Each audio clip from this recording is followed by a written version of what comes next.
and found out that the owner wasn't so sure that he wanted to sell the restaurant. Why? Because he liked being the owner of this restaurant. He liked the feeling of control and autonomy that it gave him. He liked the feeling of recognition that it gave him as he went from table to table every night and everyone said, that's the owner of the restaurant. And he wasn't so sure that he wanted to be the employee of a big multinational company. So the acquisitions negotiator said, aha, we've uncovered some unmet needs, some unmet interests. Let's see if we can invent some options. So he went back to the owner and said, well, this would be rather unusual for a multinational company like ours and a single individual to form a joint venture. But what if we form a joint venture so that you won't work for us? You'll be the president of the joint venture. You'll have the autonomy and the control that you want. You'll have the recognition that you want. You'll be the president. And we'll buy 80% of the stock in this company from you. You'll own 20%. You'll be the president. You'll run things. And the longer you stay, the more we'll pay for your 20% of the stock if you want to sell it back to us, because we want to create an incentive for you to stay as long as you can so that we can learn from your management experience and turn this into a successful chain. Well, once the acquisitions negotiator framed the solution that way, the owner agreed. It met his interests. He got a fair price, a generous price. He got the autonomy and recognition that he wanted. That is the power of building the other side of Golden Bridge and of reaching a mutually satisfying agreement through this kind of negotiation. Satisfying agreement. Congratulations. Congratulations. Congratulations.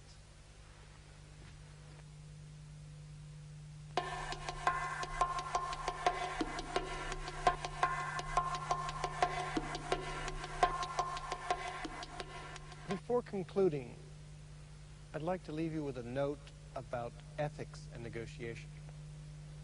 Negotiation is often associated in the public mind with various forms of deception or manipulation.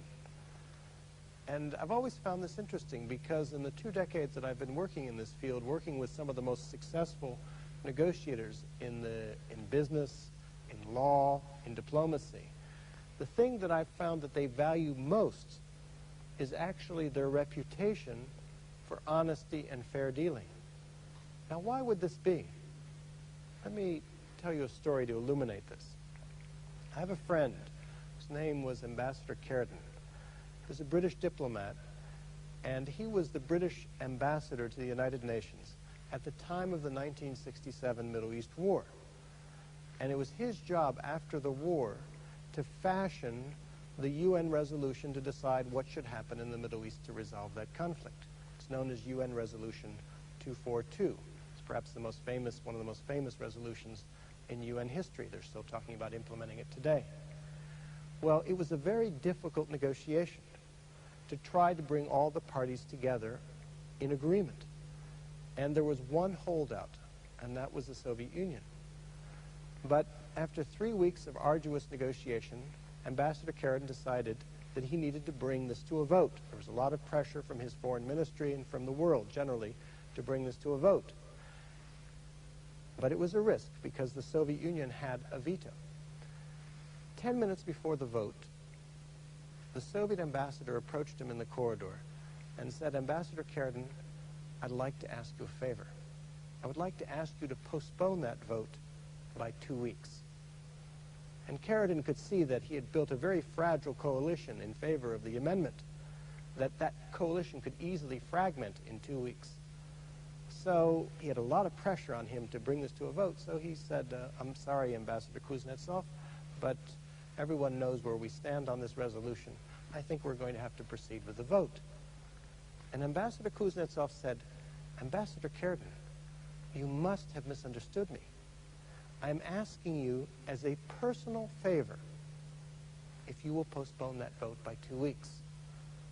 And Carrington told me that as soon as he heard the word personal in there, he knew that no matter how much pressure he was going to get from his own foreign ministry, no matter what the chances were of his coalition fracturing, he had to grant Kuznetsov his wish. Now, why was this? Because Kuznetsov, even though he represented a country, the Soviet Union, that had very little reputation in the international domain for honesty and fair dealing, Kuznetsov personally had that reputation among his diplomatic colleagues. And if he was taking his reputation, something that takes an entire lifetime to build, and putting it on the line, then Sheridan knew that he had to grant him his wish. So he did. 2 weeks went by. They're having the vote in the UN Security Council chamber. Going around, every country is voting in favor of the UN Resolution 242. The last to vote is the Union of Soviet Socialist Republics. Ambassador Kuznetsov raises his hand and votes in favor of the resolution.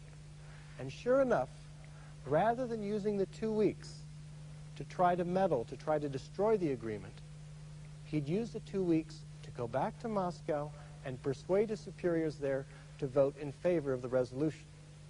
But think about this for a moment. He never would have been able to buy those 2 weeks if he didn't have that reputation. If you have a reputation for honesty and fair dealing, the other side will give you the benefit of the doubt. They will believe you. You will have credibility. They will tell you information about their interests that they wouldn't otherwise share with you. You will have a much better chance of inventing options for mutual gain, of getting all the gold off the table. If you don't have that reputation,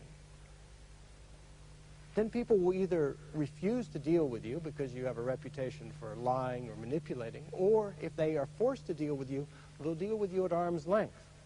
And think about this for a moment. There's no question that through deception or manipulation you can gain a short-term advantage in any negotiation. Once. But think about this. You have thousands of negotiations ahead of you. It would be like a company taking all its capital and spending it on a single transaction, because that's what your reputation is. It's your capital. And that's why I think the most successful negotiators I know, why they value that reputation. That's their most valuable asset. In a negotiation, you have your word. Their most valuable asset is their reputation for honesty and fair dealing. It's not only the right thing to do, it produces the best results. We've talked about 7 principles for negotiating effectively, even in the most difficult situations. I'd like to leave you with one lesson that unites all 7 principles, and that's the lesson of becoming a reflective negotiator. Think about this for a moment. We say we negotiate, most of us, 50% of our time. If we were swimming 50% of our time, we would probably be in the Olympics. And the question is, as good as we might be at the art of negotiation, why aren't we all in the negotiation Olympics? I think the answer to that question is that when we swim, we always have part of our attention focused on the process of swimming, on our strokes, on our technique, so that we're continually improving the way in which we swim. When we negotiate, however, we have almost all of our attention focused not on the process, but on the outcome, on the dollars and cents, on the terms and conditions, on the substance of the agreement.